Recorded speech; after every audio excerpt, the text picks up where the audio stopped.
Hi, my name is Jenny Turner. I'm a team member with the LifeCourse Nexus at the University of Missouri Kansas City Institute for Human Development. As we think about person-centered planning, person-centered practices, and really person-centered thinking during this time of crisis, I can't help but return to one of my absolute favorite principles from the Charting the LifeCourse framework, and I wanted to share a little bit about that with you this morning. Knowing that all of us are in an unprecedented time and we're all adjusting it to this new reality, there are lots of different types of things that we need in order to live our best life, or the best life that we can during this challenging time. And we use the principle of the three buckets to think about those different types of needs. The three buckets are discovery and navigation. So what information and training do I need to navigate through this time that's very different? Connecting and networking is the second bucket.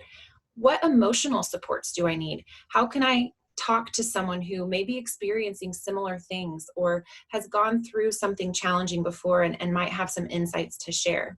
And then what goods and services do I need? What are the day-to-day medical, financial, tangible resources that I need in order to navigate this time? We know that right now there is a ton of information that's being provided.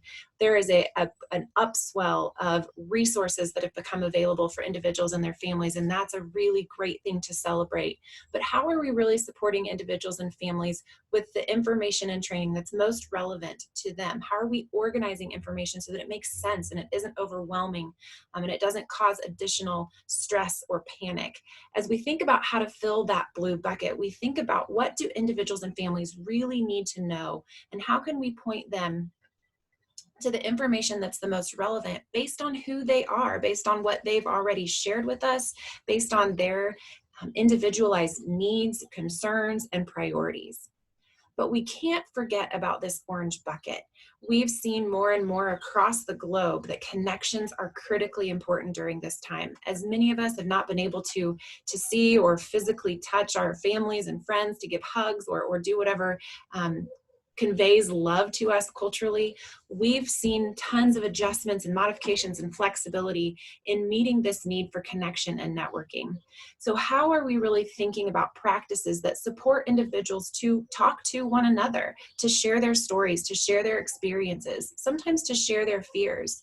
How are we also being mindful of the other emotional and affirmational supports that might be important, like counseling or therapy or mindfulness exercises or whatever may help a person to feel some level of comfort and connection with others?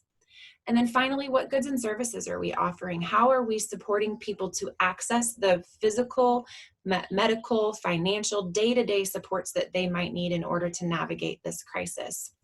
Each of our needs in these buckets are going to look a little bit different. And in order to be truly person-centered, we have to think about what is a person's individualized need, but how are we making sure that we're filling every single bucket at each interaction that we have with an individual and their family member during this time?